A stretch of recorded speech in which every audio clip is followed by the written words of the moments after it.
Untold story of Sita, जिसको हम सीतायन के नाम से भी जानते हैं। और ये अदेना मेरियम द्वारा लिखी गई किताब है, जिसमें उन्होंने अपने पूर्व जन्मों का साक्षात्कार किया और इस बुक के फॉर्म में हमारे सामने ये ज्ञान रखा है।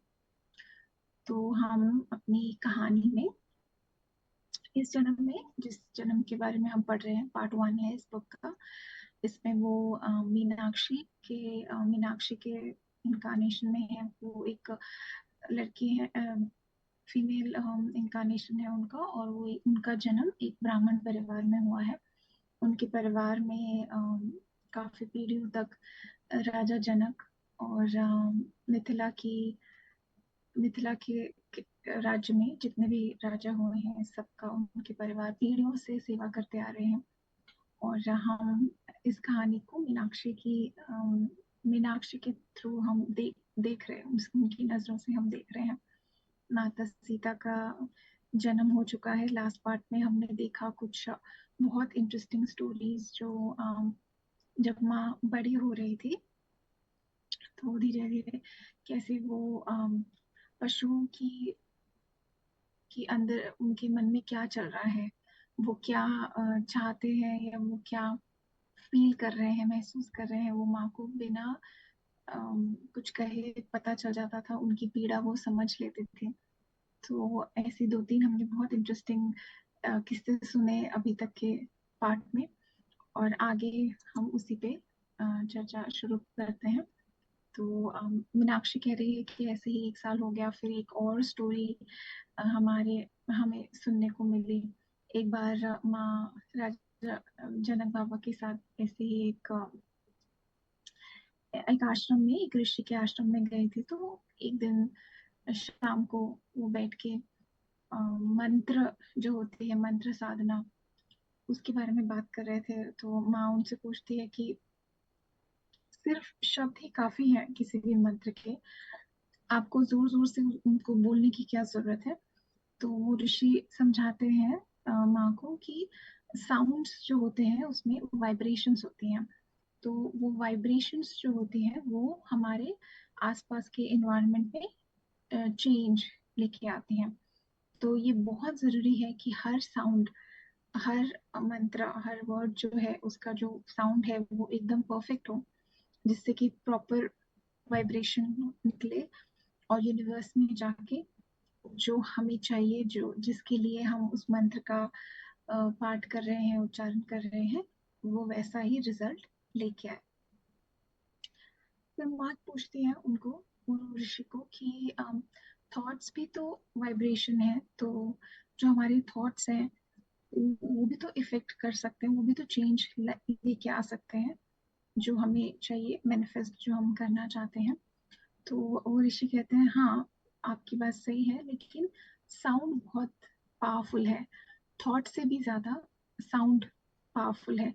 इसीलिए मंत्रास को सही तरह से बोलना, उनका जो साउंड है वो एकदम सही तरीके से उसका उच्चारण होना चाहिए।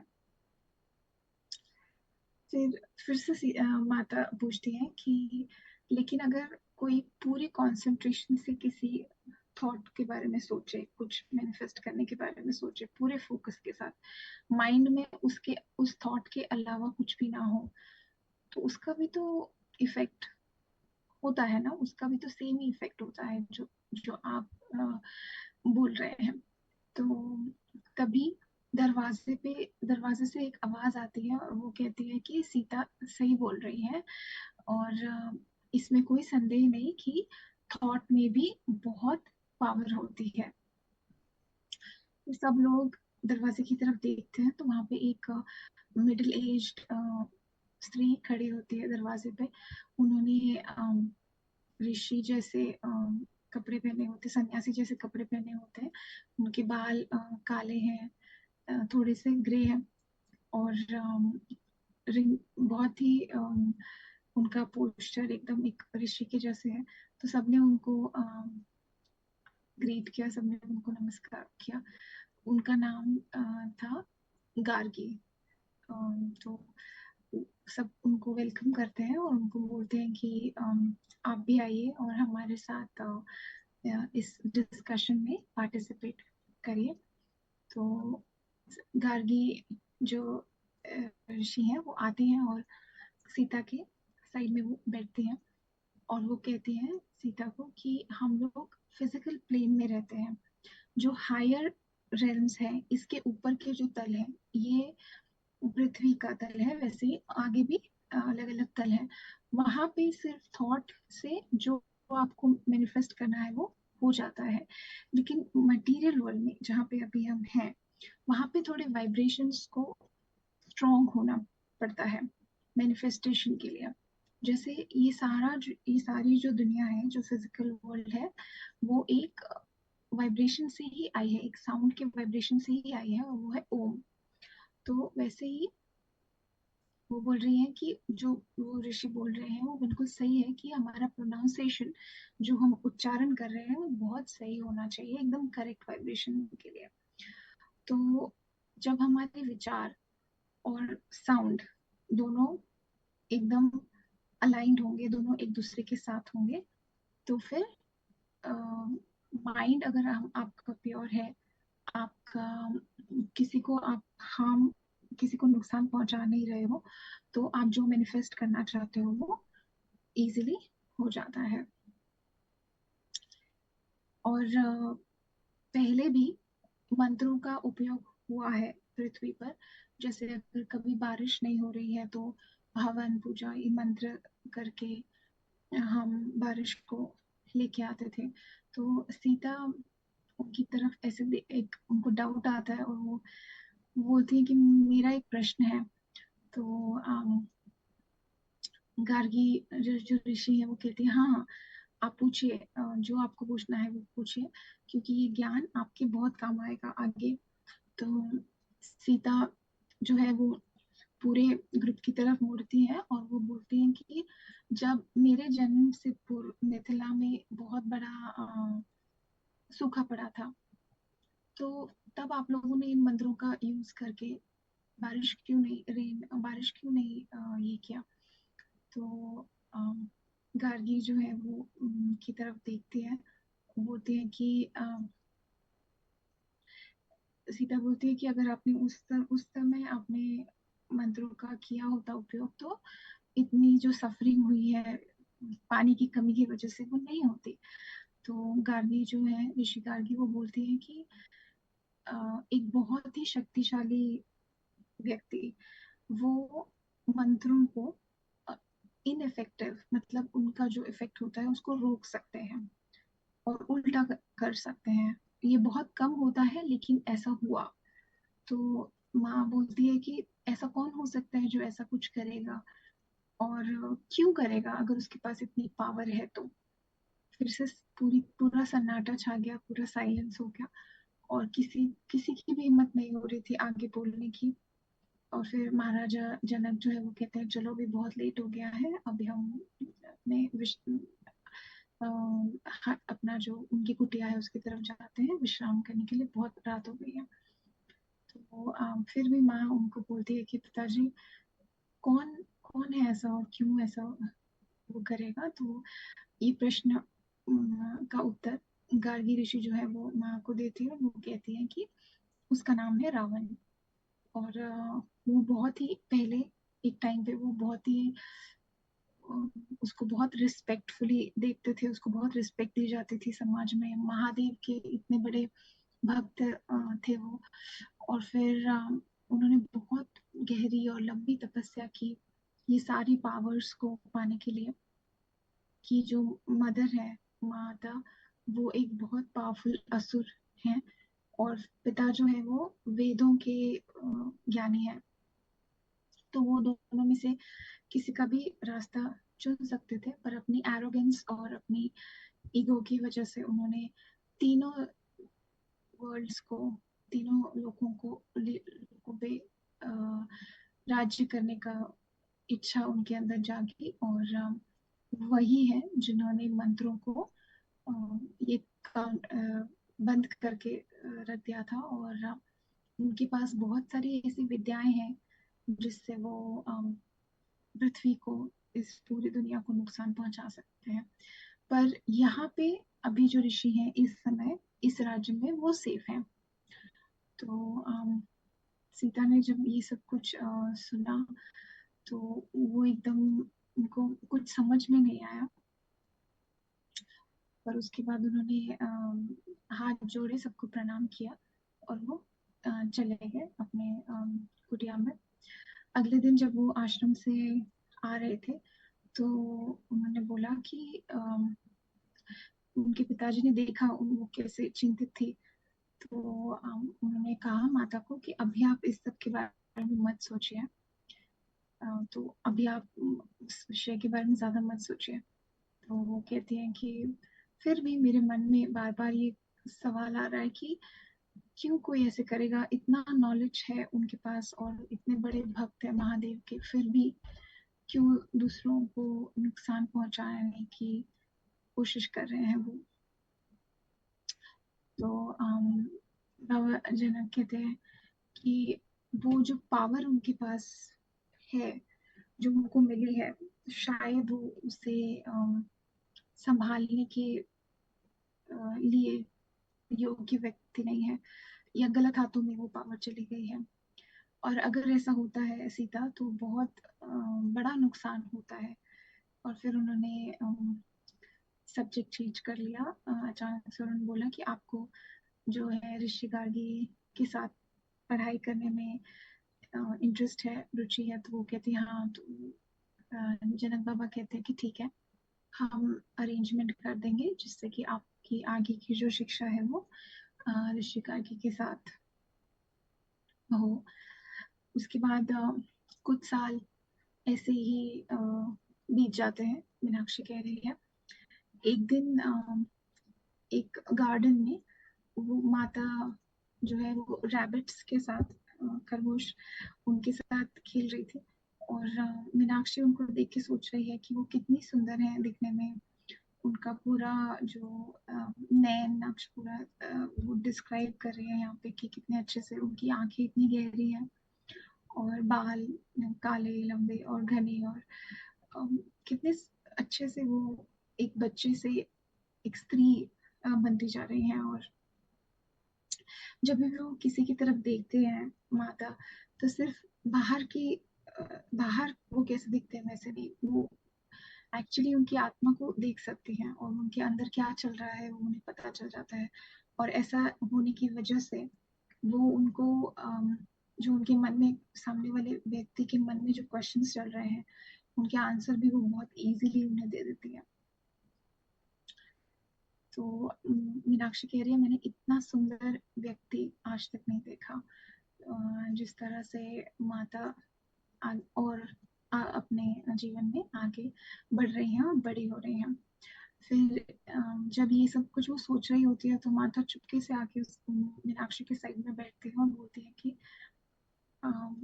तुम्हें तुम्हें नहीं तुम्हें पता है ना मीनाक्षी की तुम्हारे पिताजी जो थे, पिताजी तुमसे बहुत प्रेम करते थे। और प्रेम को एक्सप्रेस करने के लिए जरूरी नहीं है कि आप हमेशा शब्दों का उपयोग करें। आपके एक्शंस, आप जैसा बिहेव कर रहे हैं उससे भी आप प्रेम को व्यक्त कर सकते हैं। तो मीनाक्षी एकदम, उसको समझ में नहीं आया कि क्या बोल रही है माँ। तो फिर माता कह रही है कि जब तुम सोती थी रात को तो वो तुम्हारे साइड में सिरहाने में बैठ के देखते थे कि तुम आराम से सो गए। कभी कभी तुम्हें अपने साथ महल में लेके आते थे बाबा जनक का आशीर्वाद लेने के लिए। तो ये सारी जो चीजें हैं, ये छोटे छोटे एक्शंस हैं जो वो करते थे जिसमें उनका प्यार था तुम्हारे लिए। मीनाक्षी कह रही है सब सुन के मेरी आंखों में पानी आने लग गया और मुझे वो सब कुछ जो मेरे साथ हुआ वो सब मुझे फिर से याद आने लग गया। तो माँ माँ उसको बोलती है कि देखो जैसे वसुंधरा माता मतलब पृथ्वी जो है वो हमसे कितना प्रेम करती है। वो हर प्राणी से, हर पशु से, हर एक से वो प्रेम करती है, पर वो बोलती नहीं है पर वो प्रेम करती है। तो मीनाक्षी बोलती है पृथ्वी भी हमसे प्रेम करती है। तो माँ कह रही है हाँ, जब मेरे जन्म से पूर्व जब पिताजी और माँ मुझे बुला रहे थे तो वसुंधरा माँ मेरे सामने आई और उन्होंने बोला कि आप यहाँ पे जाइए, राजा जनक के घर में आप जाइए और ये लोग आपको उतना ही प्रेम करेंगे जितना मैं करती हूँ। तो माँ कह रही है कि मुझे बहुत ज़्यादा, मैं बहुत ग्रेटफुल हूँ, मुझे बहुत ग्रैटिट्यूड है, मेरे अंदर बहुत आभार है कि उन्होंने मुझे, वसुंधरा माँ ने मुझे यहाँ भेजा और वो मुझे गाइड कर रही हैं।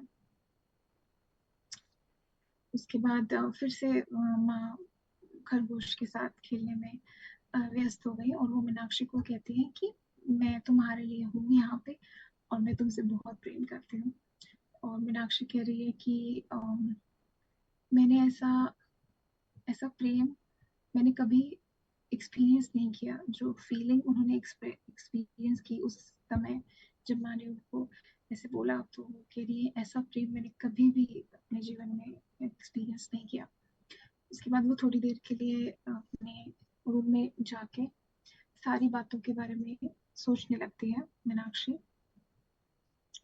और वो उस फीलिंग को और ज्यादा महसूस करने लगती है।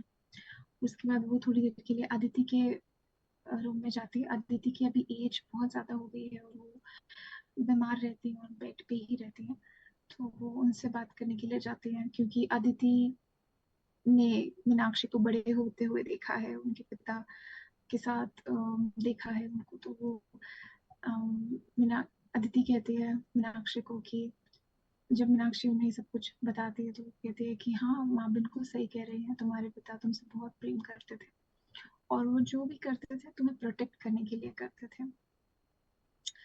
उनका उनका जो डिवोशन का भाव था, उनका जो समर्पण का भाव था, वो तुम्हारी लाइफ में देखो कितने सारे ब्लेसिंग्स लेके आया है। तुमने अपनी लाइफ में अभी उनके जाने के बाद कितना प्रोग्रेस किया, माता तुम्हारे जीवन में आए, तुमने प्रेम को अनुभव किया, जनक बाबा के प्रेम को अभी तुम समझने लगे हो।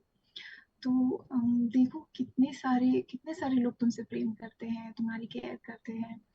और आगे, और राजकुमारी सीता, वो उनका जो प्रेम है, वो इस प्रेम को हम समझ ही नहीं सकते क्योंकि वो सबको इक्वली ट्रीट करते हैं। अभी मैं सर्वेंट हूँ, मैं बीमार हूँ तो भी वो मुझे आके पूछते हैं राजा जनक की कुछ मुझे चाहिए क्या, कैसे मैं और कुछ अगर मुझे किसी भी चीज की जरूरत है तो आप बताइए, हम आपकी सेवा करने के लिए तैयार हैं। तो ये सारी चीजें जो अदिति मीनाक्षी को बता रही है, बोल रही है कि कितनी कितना बड़ा ब्लेसिंग है, कितने सारे ब्लेसिंग्स हैं हमारी लाइफ में। तो ये सब सुन के मीनाक्षी एकदम 100 एकदम एग्रीमेंट, पूरी तरह से वो सहमति में है इस चीज की कि हाँ अदिति एकदम सही बोल रही है। बहुत सारी चीजें ऐसी हैं माता के बारे में अदिति बोल रही है जो हम कभी समझ ही नहीं पाएंगे, लेकिन ये बात तो सच है कि उनके आने से मिथिला में या हमारे आसपास के लोगों में हम लोग एक अलग ही लेवल का प्रेम एक्सपीरियंस कर रहे हैं। और सब कुछ कितना अच्छा, कितना सुंदर और कितना अ, प्रेम से भरा हुआ है, प्रेममयी है हमारे आसपास। आगे फिर धीरे से वो अपना हाथ खींचती है, अदिति के हाथ से निकालती है और उसको बोलती है कि आपने भी मेरे लिए बहुत कुछ किया है। और वो हंसती है और फिर वो वहां से धीरे से वो जा रही होती है। अदिति उसको बोलती है, अदिति को भी समझ में आ जाता है शायद ये उनका लास्ट कन्वर्सेशन है। तो अदिति उनको बोलती है कि आप मीनाक्षी तुम रो मत, तुम्हारे जीवन में एक नया अध्याय शुरू हुआ है, तो तुम अपनी जर्नी करती रहो और मुझे अपनी यात्रा पे अभी आगे बढ़ना है। और फिर वो बाय बोलते हुए निकल जाती है। मीनाक्षी यहाँ पे लिखते हैं कि मेरे अंदर जो एक पेन था कि मुझे प्रेम नहीं मिला बचपन से, तो वो जो फीलिंग थी वो हील हो गई आज। फिर और ये सिर्फ मेरे साथ ही नहीं, मीनाक्षी कह रही है इस राज्य में हर किसी के साथ, सर्वेंट हो या कोई भी घर का काम करने वाले कोई हो या कोई भी व्यक्ति हो, जो भी माता के कांटेक्ट में आते थे, माता की स्पेशली माता के आने के बाद हम सबको उस प्रेम का, उस हीलिंग का अनुभव हुआ। यहाँ पे हम आज का पाठ रोकते हैं। अगर आपको कोई एक्सपीरियंस शेयर करना